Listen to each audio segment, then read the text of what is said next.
Hi guys, it's Franco. How you doing? How's your portfolio? Mine, it's a little bit a disaster. I'm stressed about it. My Fidelity account is doing good. I'm not touching that, but most of my securities in my Fidelity account are blue chip companies. While my Webull and Robinhood account, they're all like a little bit riskier companies. I cannot speak. So, what am I doing? I am slowly but surely fixing my account to go to an index fund or an ETF. Why is that? Don't take my word for it. Because I'm not a financial advisor. Take the word of Warren Buffett, which is one of the richest guys in the world, and he has invested in several companies. He said, most of us, normal people, he is encouraging us to go to an index fund that tracks the S&P 500. Because it's hard. There's a lot of research to be done if you are gonna pick stocks on your own. We got lucky with Tesla. I got lucky with Tesla when it was $60 a piece before Model 3 happened. But how often can I be lucky stock picking on my own?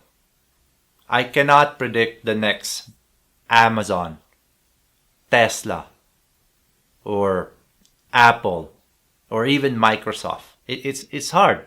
There's a lot of things that I should research, and I don't have time for that. I believe that diversification is what I needed to do to make my profits better. But I cannot, like I said, it's hard to stock pick. So what am I going to do? An index fund or an ETF is the solution. It's hard enough for a professional portfolio manager to beat the market, and why should I do it? But don't take my word for it. And also, I'm still going to play my Robinhood and Webull account. I'm not going to add money on it anymore. But on the long run, I'm going to go with the index fund or ETFs that tracks the S&P 500, and about 10 to 15% will be my play money. In this video, I'm going to show you the ETFs that I recommend that you buy. But do your own research first, okay? When it dips, don't tell me that I made a mistake or I told you something wrong. You need to do your research, and I just report something to you, and you have the trigger, basically. So, let's go on with the video. Do the intro.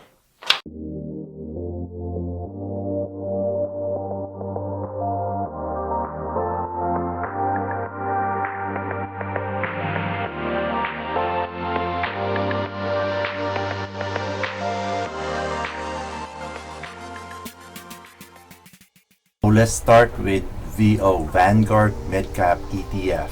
So if you buy this, so ticker symbol VO.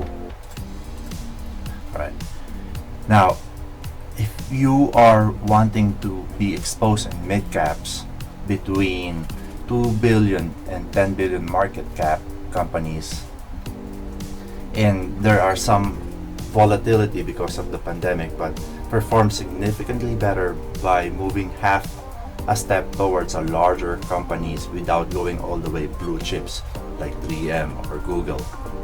This includes Twitter and a mining group called Fremont McMoran, I'm not sure, ticker symbol FCX. This also have a 5-star rating from Morningstar. You see a lot of ETFs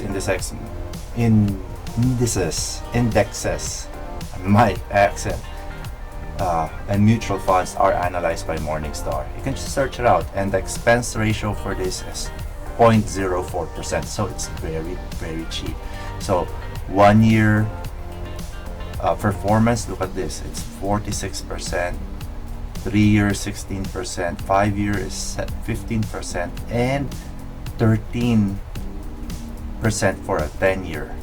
So you don't even need to like pick a stock. I mean, this is good. 10%, really, it's really good. All right, let's go see what I can see. If you look at this technical analysis, I mean, obviously it's mid cap. It's gonna be weak on short term, but on a long term, between 9 months to 2 years, it's really, really good.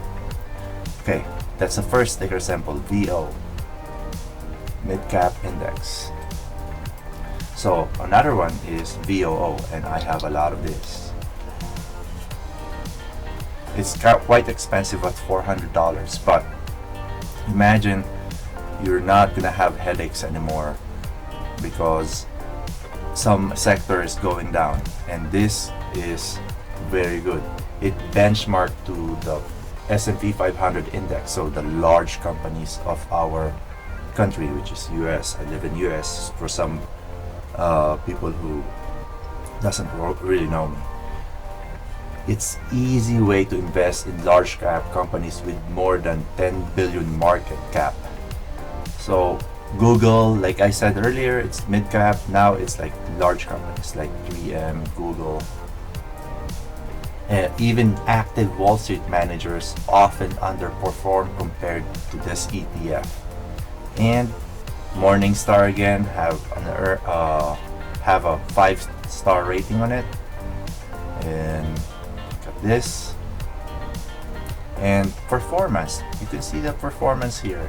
This is why I like Fidelity. 40%.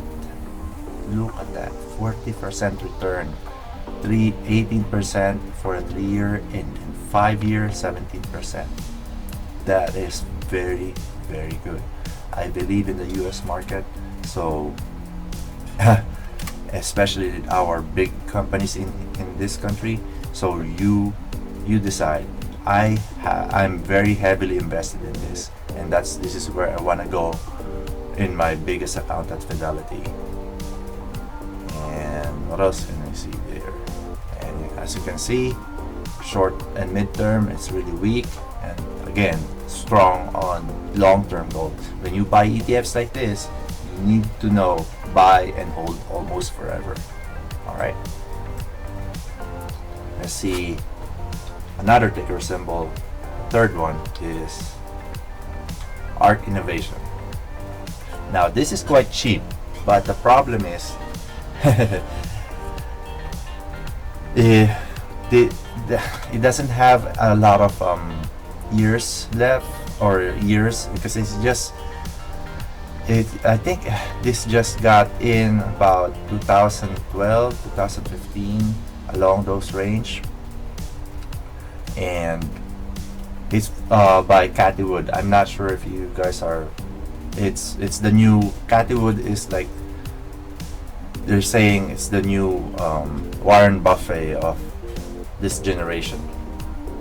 It's not well established, so assets worth more than 20 billion under this ETF. Includes innovative companies such as Tesla, Roku, and Square. Square, if you guys don't know, is they specialize in Bitcoin. This fund is not old enough, so there's no 10-year yet, and have suffered some volatility because of the pandemic and inflation. So let me see. So where is that? So like I said, and then out of all the ETFs I'm gonna mention in this, well, this is the most expensive one, 0.075 or 0.75 expense ratio. So this is what you pay or what they get every year from you, 0.75%. But look at the 5 year, it's 48%. I mean, what can you expect? 48% is a lot. Like I said, this is a long term. Every ETFs that I'm gonna mention in this video is very long term. So you buy and hold almost forever, at least for 10 years. Alright. 5-star on the Morningstar, 5-star rating on the Morningstar as well. But like I said, most expensive expense ratio, and it's the youngest out of all the ETFs that I'm gonna mention. Let's go another one. Alright, if you want dividends, this is good. Ticker symbol DLN, and it's cheap, 258 222 and 58 cents. I just freaking woke up. This is why I'm like this. Now, DLN is among the top rated dividend ETFs out there because of its reliance on some most large cap companies on Wall Street with this long history of generous payouts. And the companies such as 3M, like I said, and then CAT, those are dividend giving companies. They don't really go up in value, but you got extra money every quarter. So I like that because I reinvest my dividends again every month to buy new companies or add more to my portfolio. As you can see, like I said, most dividend giving companies doesn't really grow as much. They're not a growth company, so it's still very, very good. 1 year is 32% and a 10 year is 12%. Alright, and we're going to the last one that I like. VUG. This is a growth index fund. Now, this includes Microsoft, Amazon, Facebook, Google. They don't really give dividends, but they are growing very, very fast. And look at this, 42% on 1 year. This is because of a pandemic last year, but the 10 year is 17%. The average out on 10 year. And look at this, strong. You can hold this for a year and still gonna have returns, good returns. All right. So 5-star rating on Morningstar, and this is it. Hopefully you guys learned something today, and subscribe, comment something, ask me something. Hopefully you guys are doing better than my portfolio. All right. Bye bye.